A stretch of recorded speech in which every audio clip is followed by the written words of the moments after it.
Okay, sounds good. We'll get started. I'll call the meeting to order on September 10th of 2025 for the EUG meeting. I hope everybody is having a good week. We will start with the issues tracker. Tracy. Good morning, guys.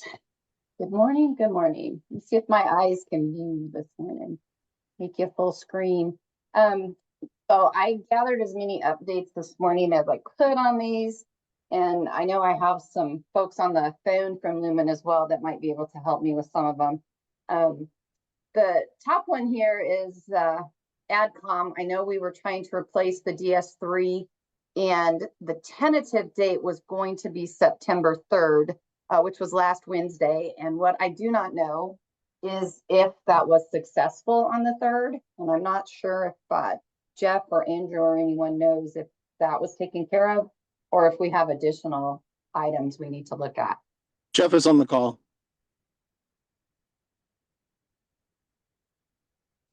Can you hear me okay? Yes, sir. Okay, I'm in the car, sorry. It did not go on the 3rd.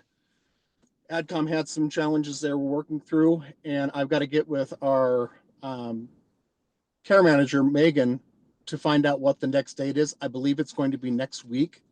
I've been trying to keep up with the emails on it. I've gone back and forth and have gotten through some of the testing, and they are prepared at this point. So I will get an update from her and send that out as far as the actual date that they're going to be cutting over. Thank you very much. The next one here, I did get an email from Alex. If you guys recall last time, thought we had put a fix into place, but we were going to let it kind of soak for a little bit. Wesco did confirm that they hadn't seen this happen again. So if everyone is okay with it, I'm going to go ahead and move this to the closed tab for next time. As always, if it happens again, let us know and we'll put it back on here. But Alex, I believe you were okay on this one.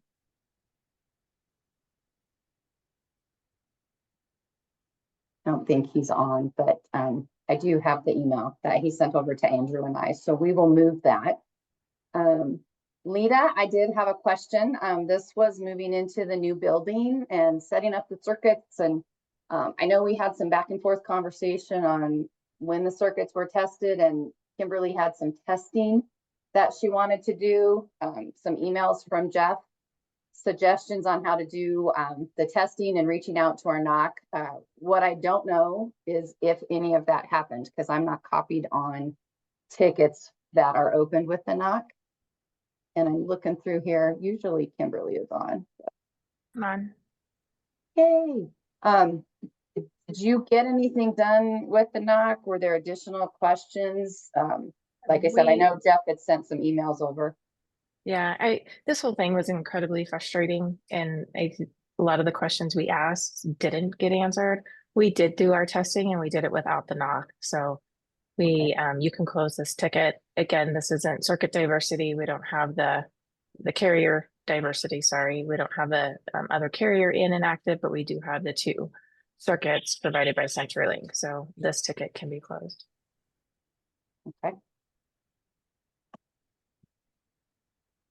Next one is Estes Park. Again, this one I was asked just to make sure that a Lumen technician was on site to meet Derek from Intrado, as well as the third-party vendor. And I'm not 100% sure what they did, but I did talk to my technician and he was there with the team. I don't know if there's additional work. I mean, we know that Estes Park isn't complete, but I don't know if there's anything else for this particular line item. So they did meet on site, and CenturyLink technician provided access into the secure telco room for the third party to do their site survey. They did not get anything connected, so there is going to be another trip or 2 for this particular project. So from a site survey perspective, if that's how you're tracking this can be closed, but from a carrier diversity and from an Ethernet upgrade, it's not complete. Correct. So it's not. And Jeff can keep me honest here. That was the only intent for this particular site. So what we are doing with all locations is we're going out with the circuits first. And then once those are completed and we get confirmation from Megan, who's running this project with us, I will need to coordinate with Intrado to actually connect everything, upgrade or update routers if necessary, and actually have the project completed. So it is phase 1 and phase 2. Like I said, phase 2 is going to take a little more scheduling and coordination because we will need to do the testing with Intrado. So I think this one was specific to that site survey. And that portion is complete and that could be closed. ECAT's reporting, this was specific with El Paso Teller, and I know Matt had a lot of back and forth directly with Intrado. Jackie was helping him with that and trying to figure out the reports and what they could see and couldn't see. Last update I have, Matt, that's still kind of being worked at, and I don't know that we want to close it on here because I don't think it's been closed with Intrado. It hasn't been closed with Entrada. We're still working on it. There's some oddities in some of the data streams, and they're getting me some examples so I can work with our vendor on it. Okay, but you're getting what you need right now? Yeah. Okay. The next two, I know Andrew sent updates for both of these about 10 minutes after I sent this out for the meeting to be distributed. So Andrew is on.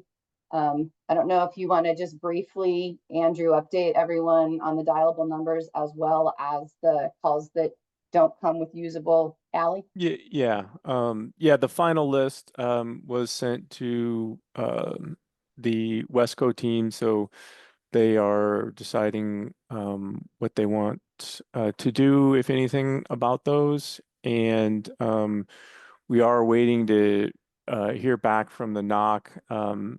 Alexander was the last one to send an example. We haven't heard back from David at the NOC yet, so we're waiting to hear back from him on the latest information that Alex sent us for the calls with no usable alley. Okay. So for Wesco on the final list, shall we leave this on here until you guys can go through it and determine next steps? You can take it off. It is Alex from Metza. Yeah. You can take that one off. Okay. We'll make a decision and then proceed that way. And then calls, like Andrew said, calls with no usable alley. That one's still open. We're still trying to figure out what that is. The NOC is working on it. And okay. Thanks. Perfect. Appreciate that. Thank you. So the next section, if you recall, we kind of broke this up a little bit. So this is individual projects, the largest being the network performance project that we're working on. That first one is kind of what I talked about in the Estes Park example.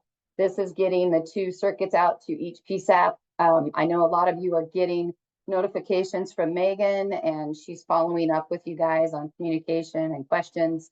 Doing a great job with the amount of work she has with all of the locations coming in. We have on here that the communication on our automated templates isn't great. But I do feel like Megan is able to clarify that when you guys do have questions. This is one that'll probably be on here for a while, but I wanted to see if anybody had any other questions or comments or anything that you would like documented for this part.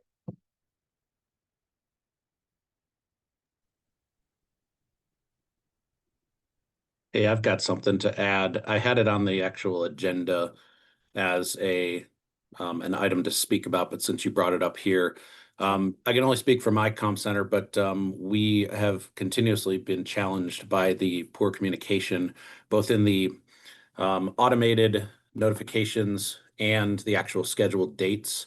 Not specific to the line item on this that you mentioned, but we're prepping for the NG911 upgrade, and fiber needs to come into our building. And I think you've been on these email strings, but I wanted to bring it up to the rest of the group in that Boulder County had a meeting scheduled or a session scheduled on Friday for a sub to come in. They didn't show up. They show up on Monday, couldn't do the work, wanted to come back Tuesday. So the coordination of this has been very frustrating, and this is just kind of the beginning. So my question to you, Tracy, is what is the expected communication workflow? And how can we overcome, number one, the less than accurate information in the automated messages, and then the day-to-day when things don't work out the way they're supposed to. Right, and I did get copied on your email, Steve, and I know we have taken it back, and I can work with Cindy Barry. She was on the call today too. I don't know who the correct person or group is to fix the automatic templates that are going out to you guys. They are typically used to notify someone when we're putting in a circuit and it's going to start billing, right? But in our case in Colorado, you guys are doing something completely different. Unfortunately, it's the same notification that's going out. I would say, as far as your point of contact for this phase of the project, it would go through Megan. I can send over her information for anyone that doesn't have it, but she is the one that is tracking these circuit orders for us. She is working with the vendor escalations team when you guys are asking for dates and times and trying to get commitments from them. She's the primary contact for that group. So the sub of the sub, in our case, it was TAC Communications, who's the sub to Comcast, who's the sub to CenturyLink, was calling my cell phone directly to schedule and come into our building. Should this be going through Megan and we shouldn't be communicating directly to the subs of the subs?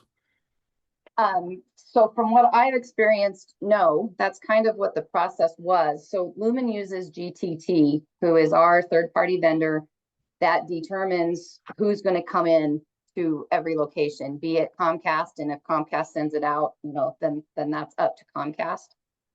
When Sharon first kicked off this project and started submitting the orders, that's why we had to ask for 2 on-site contacts for each PSAP location, so that when the scheduling is ready, those are the 2 folks that they're going to be reaching out to. Megan can play the middleman if it's an escalation type of thing. But when we first started the project, it was decided that, for the most part, you guys wanted to be on site or had to be on site. And so that's why the communication is it's coming from the vendor to the PSAP directly.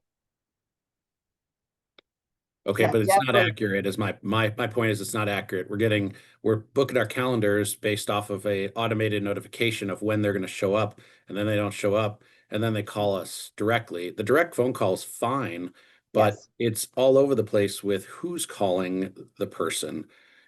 This goes back to the project management concerns that this group has brought to CenturyLink, in that can't we have one point of contact from CenturyLink that is the go-to one-stop shop for all of this?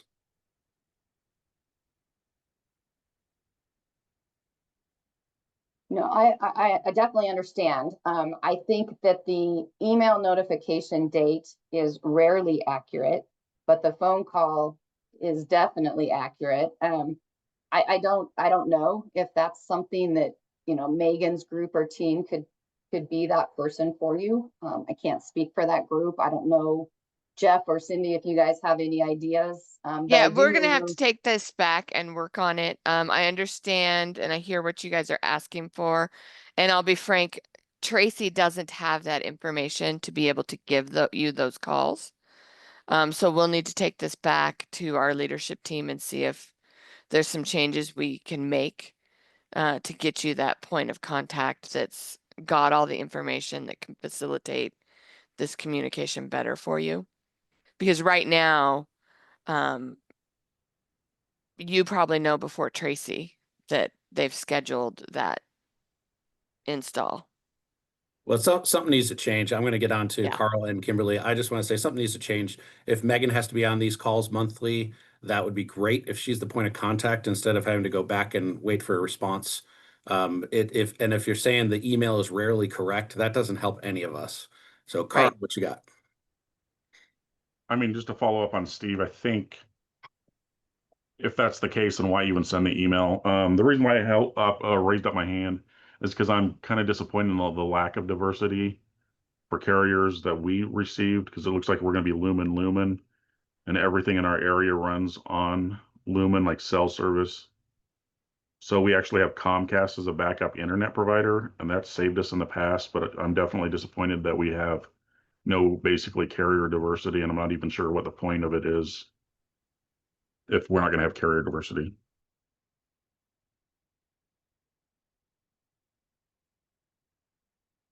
I'm just writing this down here. And I do know that I have a sheet of a few locations. And like I said, I don't make the determination. I'm not really part of that process, but GTT was told to, on our behalf, bid on who the Second Circuit would come from.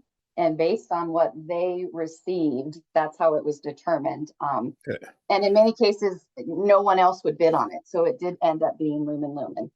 But also Hey. keep in mind that we did this and started this a year and a half ago. So perhaps at the time, Comcast didn't submit a bid, and maybe now they would. There is an Yeah. opportunity to shoot me an email and say, you know, hey, can you relook at this? I've had that conversation internally where there's a PSAP, and I'm sorry, I can't remember who it is, but they had someone they wanted to be their second vendor. And so we put that request through. It doesn't mean I can make it happen, but there is an avenue to make that known. And a lot of things can change over the course of 18 months when this first started. Right. And I did bring it up, and I was told to bring it. I did send, I believe, you an email, and I was told to bring it up at this meeting. But we already have our Comcast in the building, and we've had it for several years. Yeah. Hey, Tracy, this is Steve Deloach. So, the process that we went through, as Tracy said, 18 months ago, was our Lumen internal group sent out notifications to all the vendors in the geography, requested quotes for access to the building, last mile access. And as Tracy mentioned, if a vendor, multiple vendors came back and said they don't have access, then those are the sites that have Lumen only. But as Tracy mentioned, if we have, and probably Tracy, what we should do, any customers on that list that has Lumen, since it was done 18 months ago, we should identify those and see internally if there's a second carrier, as opposed to waiting for a request from the PSAPs, because we know which ones are Lumen. So Tracy, if we can just get those sites and get those to me and Kevin, Newton will reach back out with our CNDC group to see if there's a second provider at this point. And I do have that list, and I will send it to you today. Perfect. Kimberly.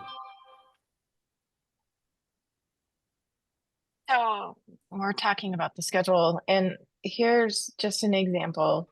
I have an email that says that the technician's going to be at my Jackson PSAP, which is a 4-hour one-way drive for me. They notified me yesterday that they were going to be there today at 8 a.m. And then I got an email today at 9:45 a.m. saying, sorry, we can't be there until the 17th. So I already have resources that were mobilized to go up there to meet. And this would be the third or fourth trip out to this one PSAP for this project. And every time they come back out or they're trying to schedule, I'm reaching out to Megan to say, I don't understand. We've already met them. They've already installed the equipment. They've already tested the circuit.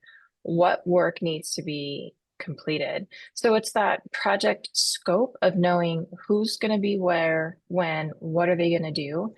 The burden, because all of these technicians are not CJIS certified, so they have to be escorted the entire time that they are in our facility and in our back room.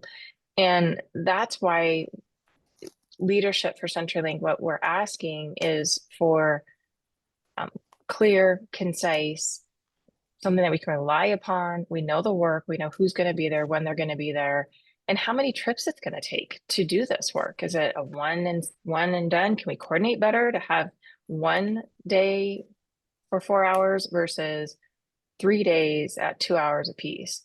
So I really look forward to seeing how we can tighten this project up. Hey, this is Steve. That was great commentary there. So here's my question. I'm sitting here listening to the feedback, which I will say everything that has been communicated thus far is valid. I guess I'm trying to play back in my mind when we install the initial circuits for the project. Did we have these same issues, and how did we resolve them 5 years ago if we had these same issues? So are you talking about the ESInet project Yep, when you yep, moved? yep, Okay, yep. and so I was the chair of the user group, and Cindy being on the call today, she was point person, and then Wes Horn. And from a coordination perspective, I ran point for the PSAP, Cindy ran point for CenturyLink, and the CenturyLink technician that came out and did site surveys. That was all coordinated, date was communicated, and we didn't have Okay, this level of problems of trip after trip after trip, or people not showing up or not being organized. Early on, there was some confusion on site surveys, but really Cindy ran point for all of CenturyLink during that project. And then I was the point person on the 911 side if there was any problems with site contacts or scheduling. But Cindy okay. can probably speak to that a little bit more since she's on the call today. Yes, and Steve, we had Nancy Smith Hammond from Connie's team handling the orders, but I think primarily it was all CenturyLink techs. We had 2 911 techs that we were coordinating with that did the majority of the Front Range, and we had a handful that handled the mountains, but we were able to work with them, Okay. and so there was more consistency. All right. Well, let's do this because I can tell you this is probably the second or third call that I've been on, and the constant theme that I'm hearing is that the customer experience is not what the state of Colorado is expecting. There's a lot of handoffs, right hand not knowing the left hand is doing, and it's creating a lot of confusion for the project. So, Cindy, why don't we, me, you, and Tracy, and get the powers to be, have a regroup meeting to figure out how we can streamline the process to make the customer experience better? Because I mean, we're just getting started, and if we're having this amount of issues at the start, it probably ain't going to get better unless we do something different.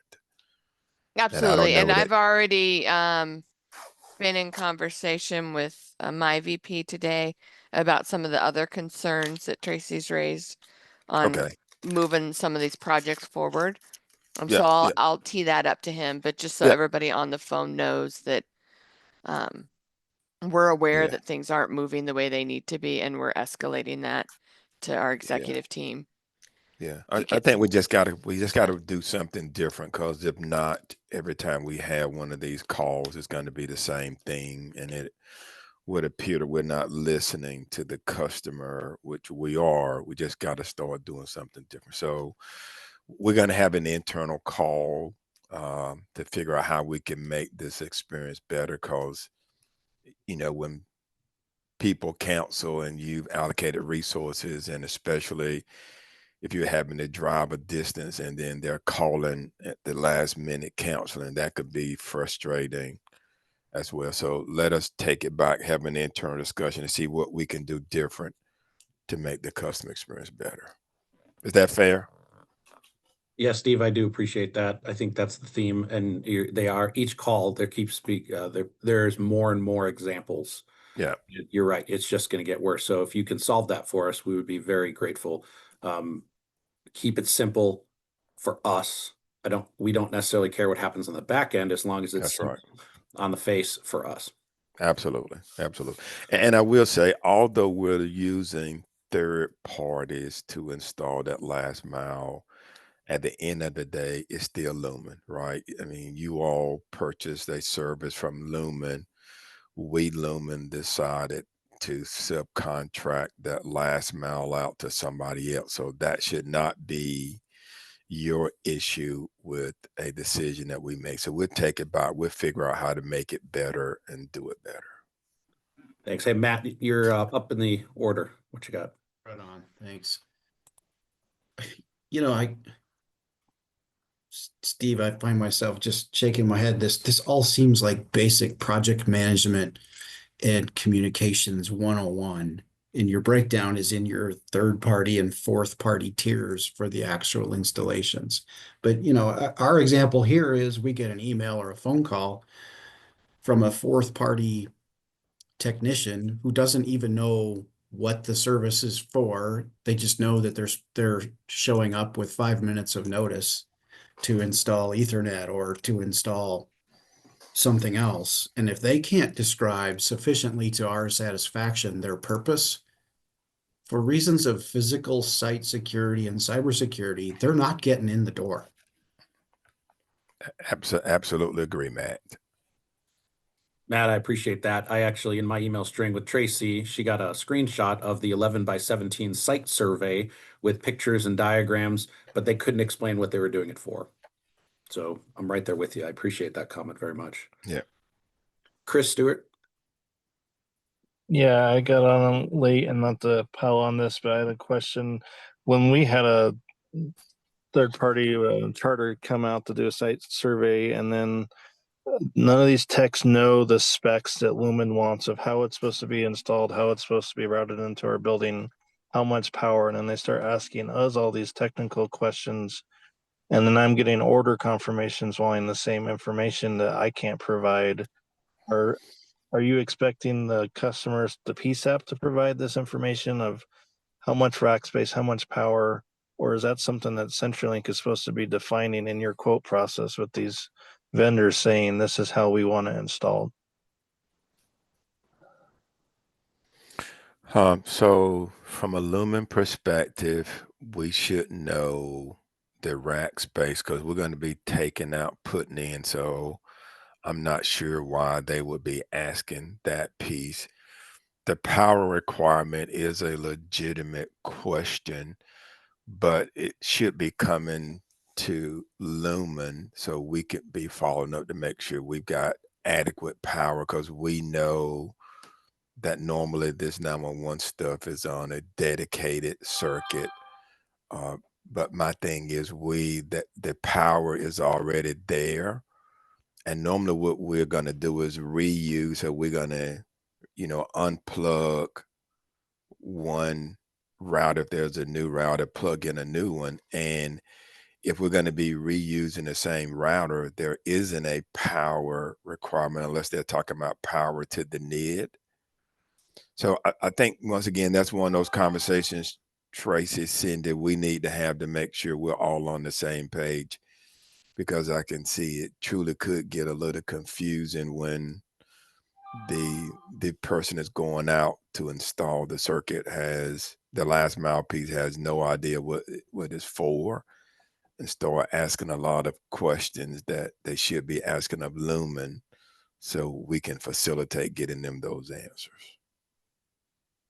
And last month, you said that you guys would work on having your local 911 techs be on site during these site surveys. Any movement on that? Because I think that would eliminate some of the questions and back and forth because obviously they know your equipment better than we do as PSAP managers and stuff. And my local tech doesn't even know that these guys were coming out and was frustrated that they're not being kept in the loop. Well, that should not be happening at a minimum. I mean, we need to have that expertise there because you're right. They're the ones that know what's what and could alleviate a lot of confusion. So, Cindy, let's take that one back and trace it and make sure we try to coordinate and have all parties from a Lumen perspective there when those third parties come. Yeah, and that's part of the conversations we've been having, Steve, because like Cindy mentioned earlier, I don't even know, I'm not aware of a technician going on site from a third party until they're already there. And that's kind of what happened in Estes Park. So we had to kind of call and struggle and see who it would be. And thankfully he went right up there.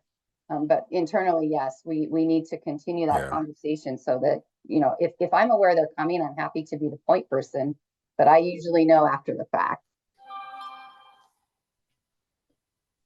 Yeah, we'll get that one. Let's just take that one, Tracy, because we got to figure that piece out.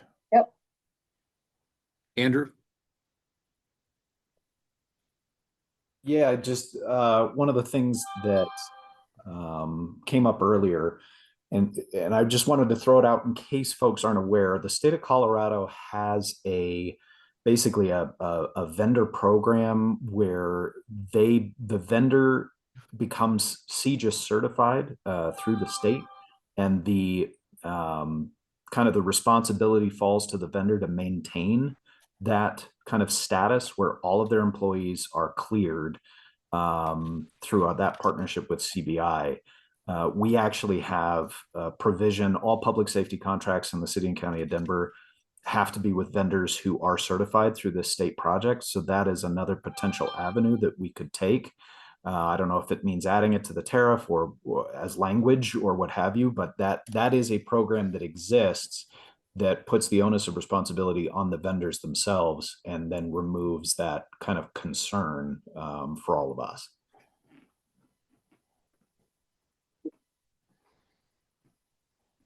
Andrew, that would be great to have. I do know there's some complications if they're going to use subs and subs of subs, but it would at least allow for CenturyLink employees to be able to have that access. So I think that's a great idea, and I would encourage CenturyLink to look into the CJIS vendor program.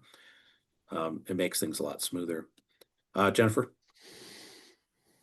Thanks, Steve. I would just reiterate what I see as the serious importance of having CenturyLink techs accompany their third-party technicians into any PSAP. One, we've seen a couple of disruption or outage investigations now where a third-party technician caused the disruption and there was no CenturyLink tech on site. I'm surprised that CenturyLink would allow any third-party technician to touch the 911 system without a CenturyLink tech present to ensure the integrity of their system. So it seems to me like a lot of these problems could be solved by having CenturyLink bear the burden of sending a tech out with each one when there's a subcontractor on site so that they can answer those questions in real time and everyone's time is not wasted. I would highly encourage CenturyLink to start sending out their own techs with every third-party tech that goes into either a PSAP or a CenturyLink facility to facilitate this project. This is Steve Deloach. So number one,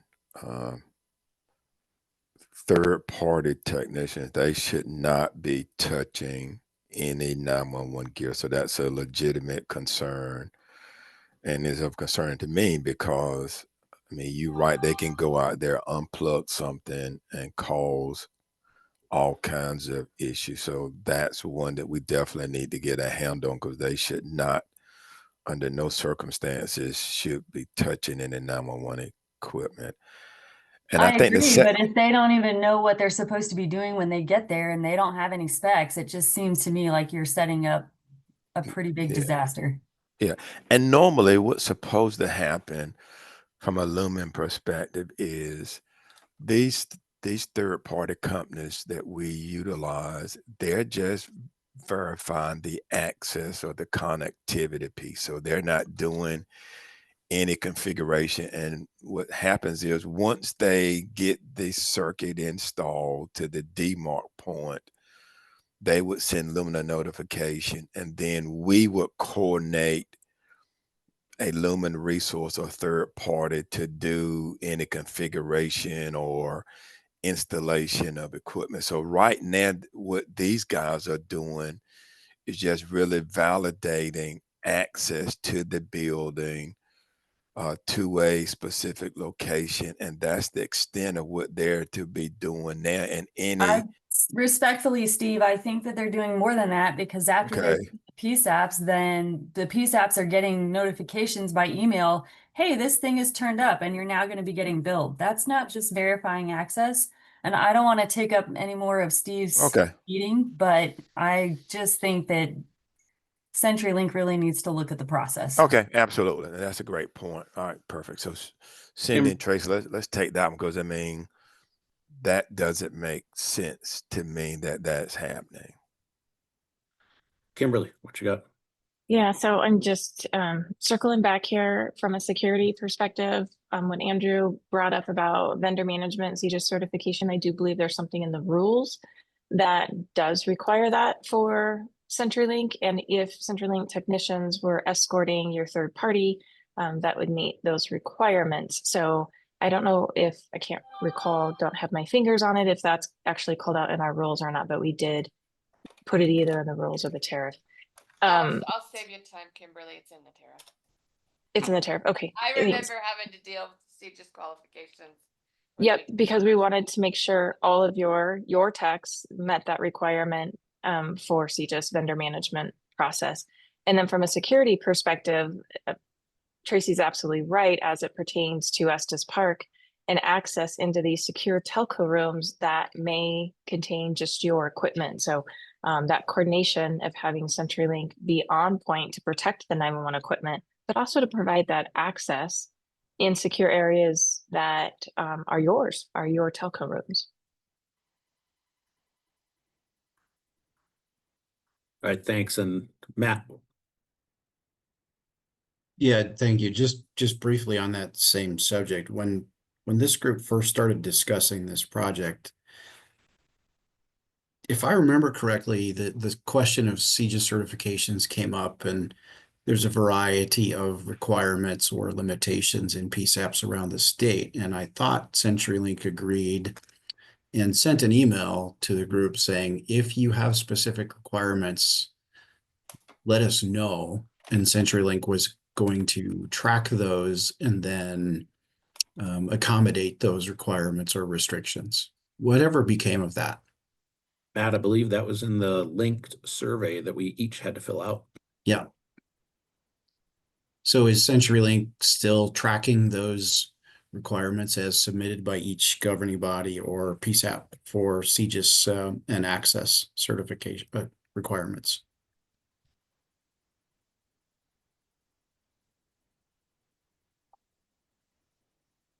Matt, this is Jeff. I'll have to go back and look and see. I mean, that was part of the agreement for this work, Jeff.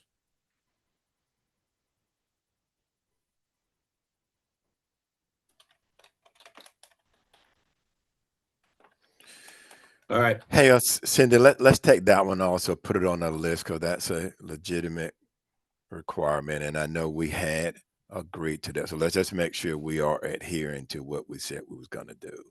I got it too, Steve. All right, I'll summarize it internally and set something up. Thank you. I don't know the answer to that either. I'd have to go back with Jeff. Perfect. All right, see back to you on the issue record. Okay. Next one, still part of the same project. This is the middle mile piece. We agreed at the last meeting.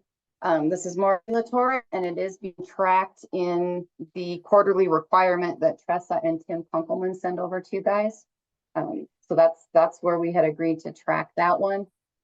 The next two there are just kind of our update that we're going to give you guys information on the BSP for both phase 1 and phase 2. I don't have anything new for today, but that is the first one there. We owe you guys a suggested location for the 2 POIs in the state. I don't have that yet, but we have noted that it is on here. This is an item Cindy has escalated again with her leadership and trying to bring in our planning folks and get those 2 locations for you guys. Yeah. Hey, Trace, let me provide an update on that. So we had a call yesterday with product, because this is kind of bigger than just the state of Colorado, because other states are asking for the same thing for this phase 1 compliance. See, product is escalating to say, I'll do a couple of things. Number one, what is the lumen process when states or entities request phase 1 or phase 2? What type of SLAs we're going to have in place to ensure, and then what is the process of identifying and communicating to the customer the location. So I'm taking as an ownership the state of Colorado and working with 911 planning, because I know this has been an ask for a while to provide us those IP port locations so we can communicate back to this committee, so it can communicate it back to the OSPs to make sure nobody's going to have any issue get into those. So that's on my radar. I'll have an update here in the next couple of weeks on what we have in locations.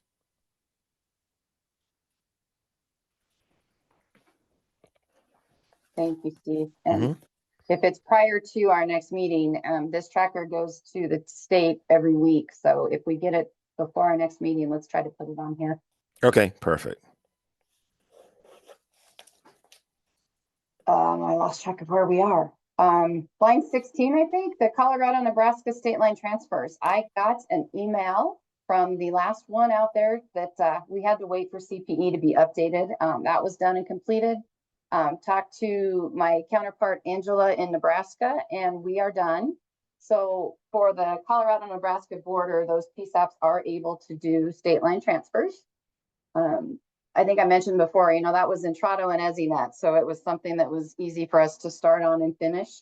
As far as New Mexico and the rest of the state, that is a larger project at Lumen. They're going through red lines and legal and working with Motorola.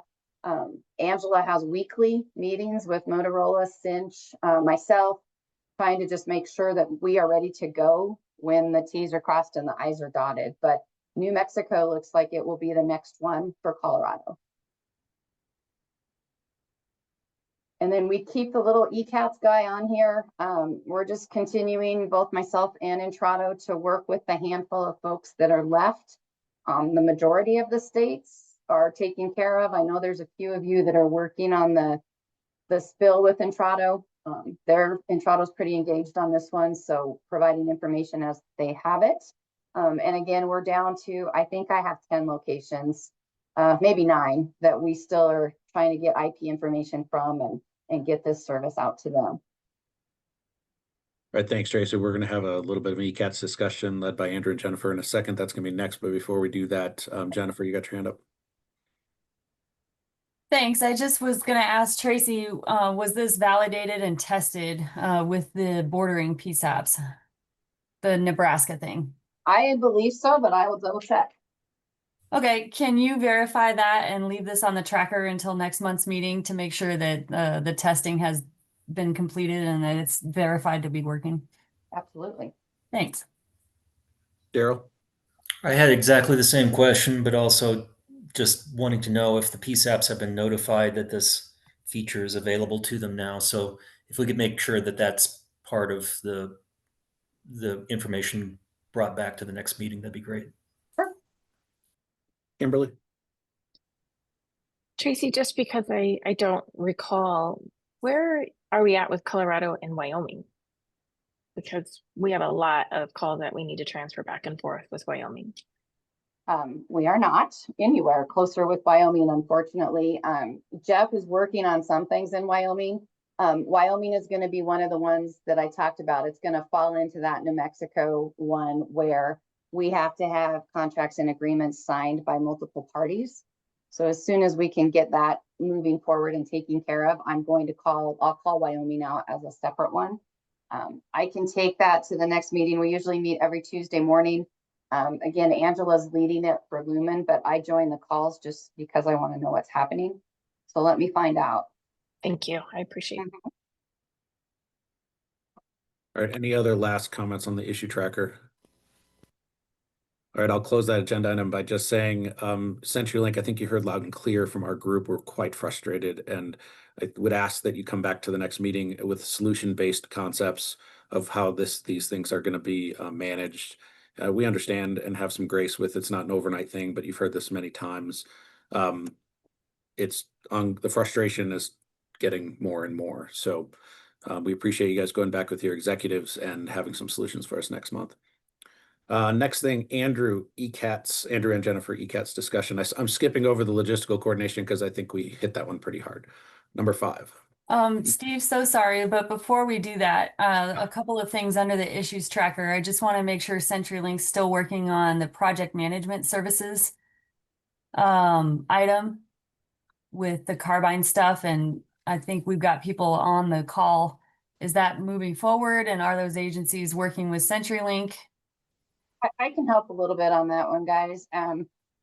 We are moving forward. I know that there's some paperwork as always, that Jeff is working on as far as getting signatures and approval. I did have a kickoff call with Grand Junction already. We kind of got a verbal and a written agreement with Grand Junction that they're ready to go. They have provided the due document for Entrado. I actually have gotten that back from Entrado, and we are looking into October for scheduling some testing. So it is moving forward. For Den Aurora, I'm waiting, number one, for approval from them for the funding, as well as I need to know who to include in a meeting for a kickoff. Those two Entrado is well aware of. We've submitted the required RG29s, and as soon as I know who to include and the sales revenue part can be worked out, I can schedule kickoff calls for both of them. And we did have a high-level conversation between Westminster and Broomfield just last week. So I have those two on the Broomfield and Westminster on the tracker as well.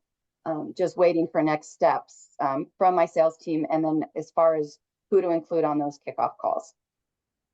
And if there are others that I didn't mention, I don't know about them, but if there are, let me know. I'm adding them as individual line items on the tracker.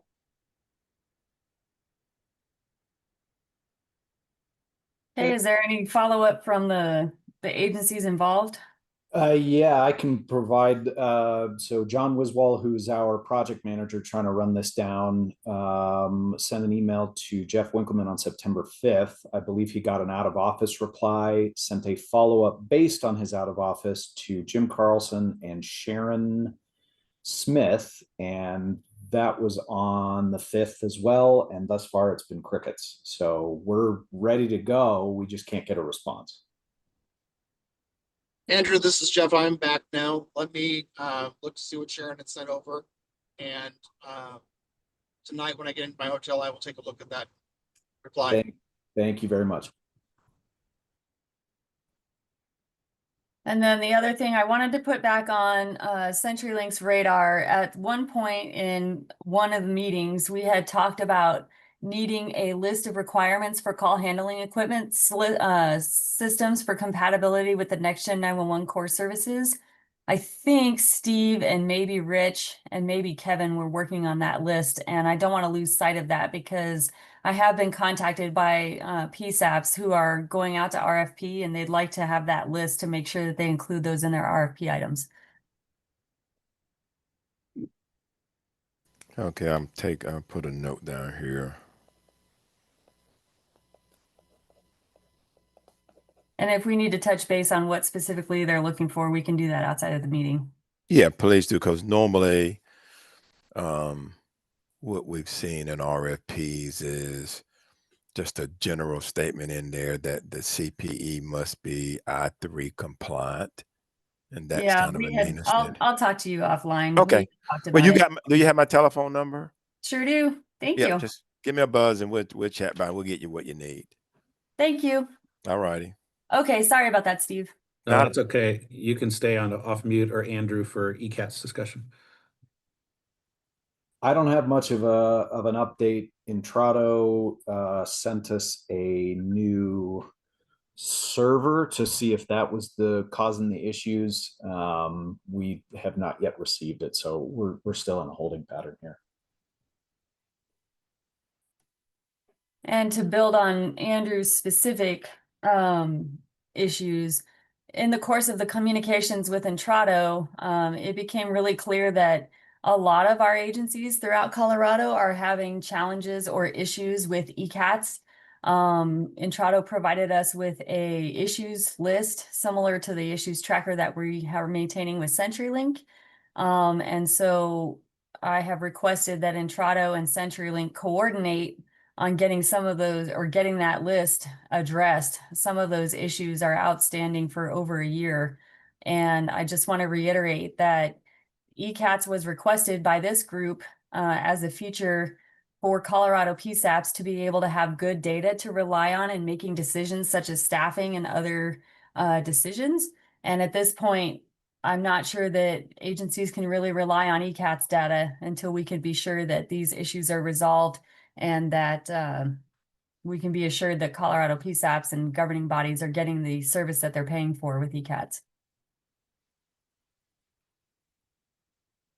Anybody from Entrado have comment on that? Rich, anybody?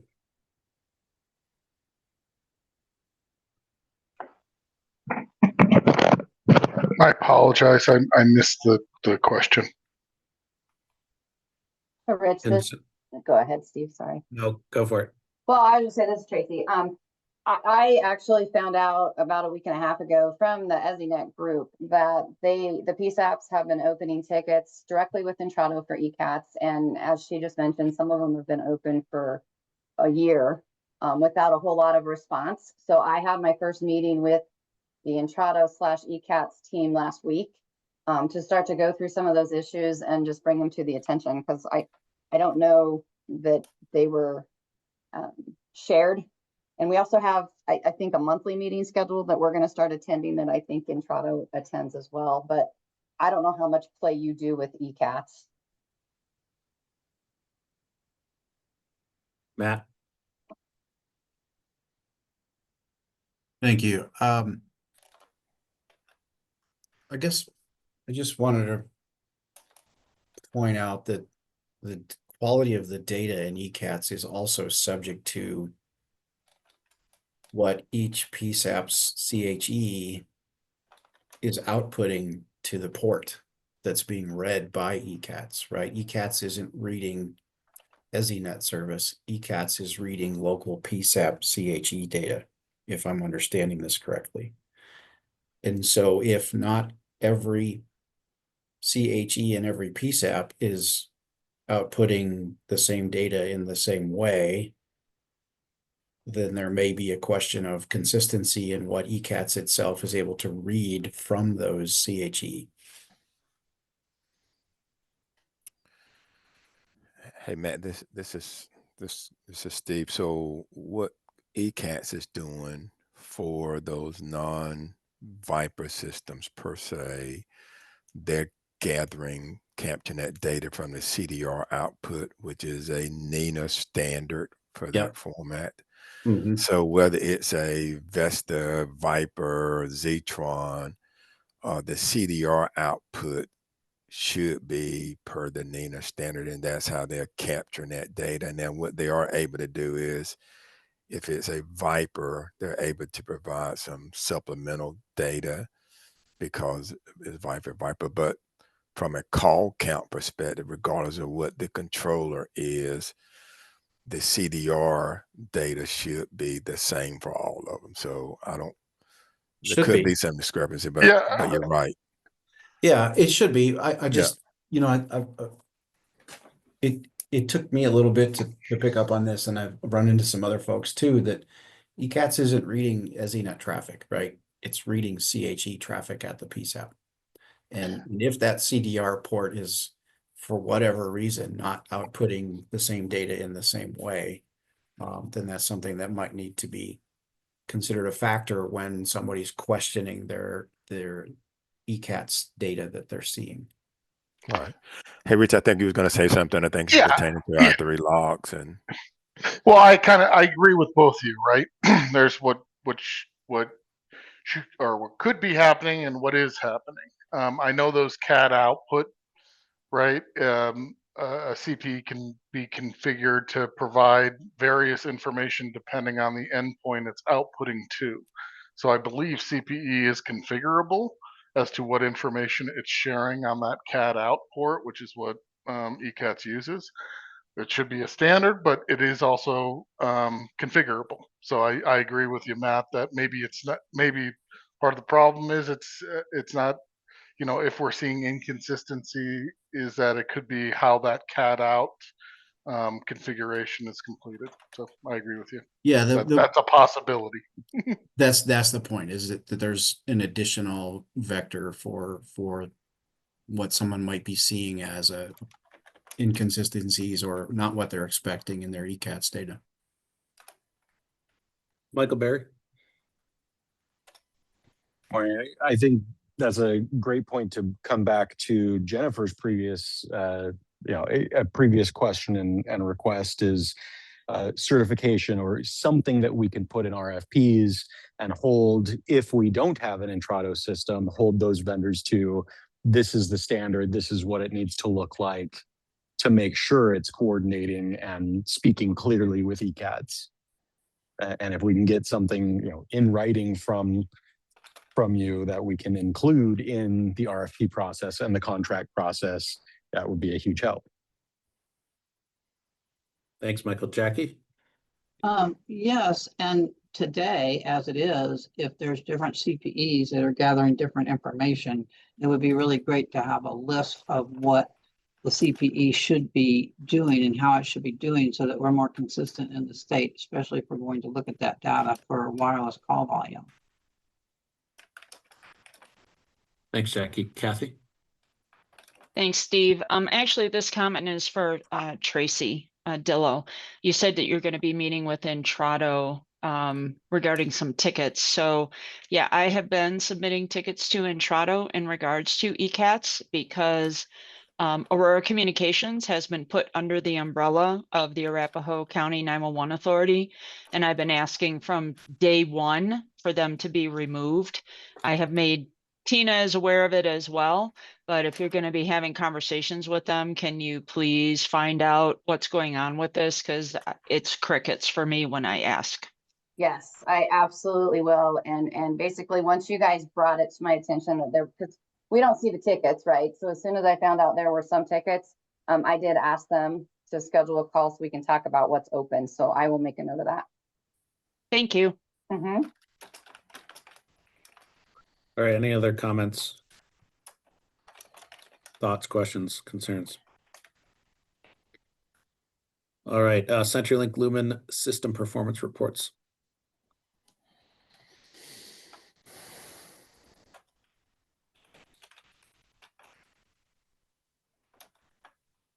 Got these up a while ago, but if I recall this month, I think they were okay. Let me go through here because that goes actually through September 1st. So that's completion. Guys, I think you guys know by now, this is the network performance. It's basically a constant ping to the servers. And as long as we're getting through, everything looks fine on this one. I think it's every 7 seconds or something they go through there. The next one is MLS by PSAP. Tracy? Yes. Okay, I don't see anything. Oh, sorry, I thought somebody was talking to me. Again, this is voice quality. We're looking for that number to be right at the 4, which is where we are at. And if you look at the MLS by ECMC route, which is the next one, again, we're looking for those numbers to be at a 4 or above, which we are both for Denver and Miami. We have packet loss percentage by ECMC route. Too much conversations today. We did see a couple spikes in, let's see, early, I guess the second week of August. It's kind of hard to read on here. But this isn't anything that's outside of the norm that we're looking at for the tariff. I did put in a ticket, but when it falls into the correct numbers, I don't know if there's a whole lot that they can look into for us. Dither is our next one, or the ECMC route. Remember, the measurements here are in microseconds. So anything that falls less than or equal to 20 milliseconds is going to be something we would take concern of. That one on the far left is falling into the very end of July. That is the one that I opened a ticket with Carl. I wanted to leave it on here.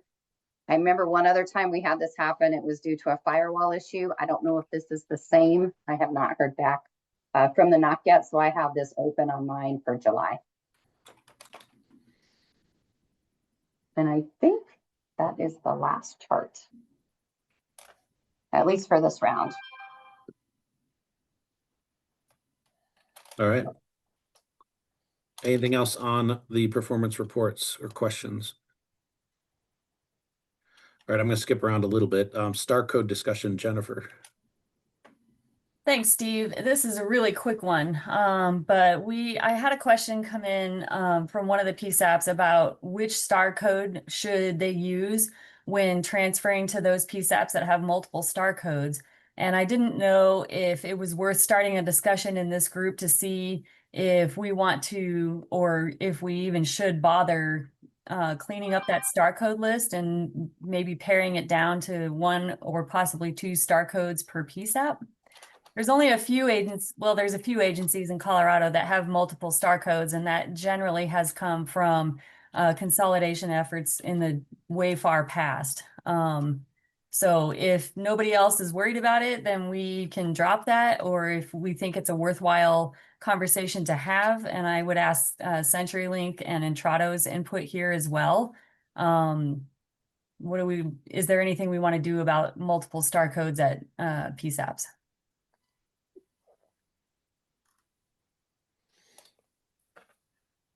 So are we saying that a PSAP could have multiple star codes to get there? Yes, there are several PSAPs that have more than 1 star code for transferring 911 calls. So Tracy, do we know why that's the case? It's the case because of consolidations that have happened where PSAPs Okay. are consolidating.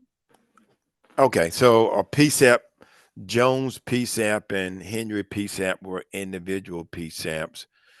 Now Jones is they've consolidated, so now they've got a star code for Jones and a star code for Henry on their systems, and Yep. they're wondering which one to use and when.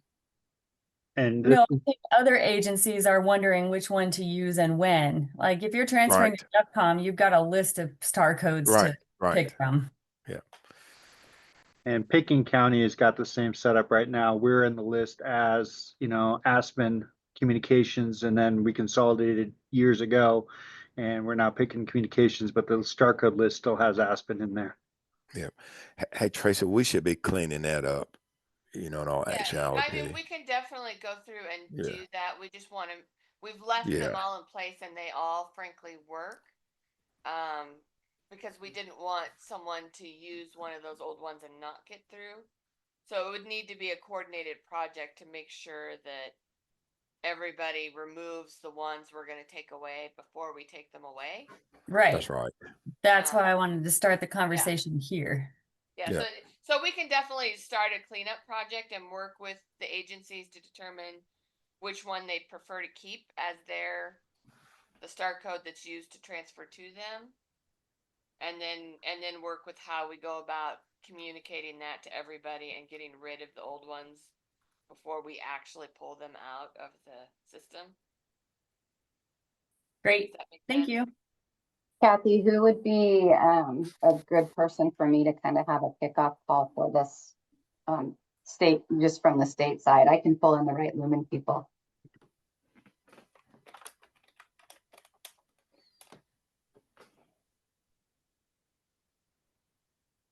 All right, anything else?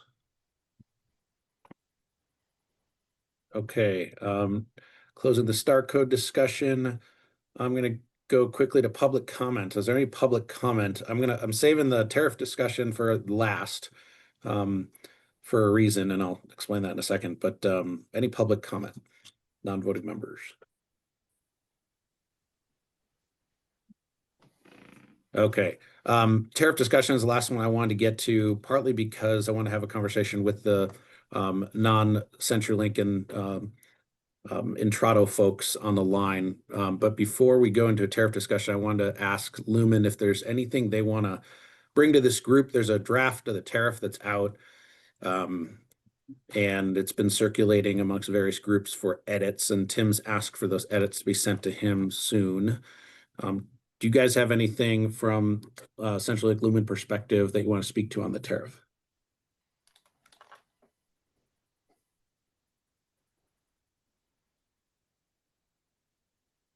Nothing at all?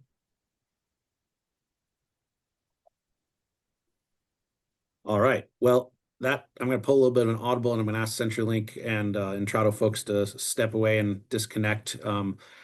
I just wanted to have an open discussion, just so you guys know, with all the PSAP folks and authority folks, to see if there's any input that we should be doing, and we want to do that on our own. So thank you Jeff and Tracy and everybody from Lumen and Rich and Intrado folks. We will see you next month.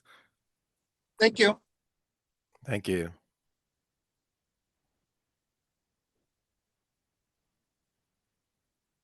There's a few people that are just dialed in by phone numbers. I'm not sure who they are, but if you're with CenturyLink or Lumen, we ask you to disconnect, and we're going to have just an internal conversation. Jennifer, we can stop the recording at this point. If anybody that's listening to the recording has any questions or comments on the tariff, you can contact us directly.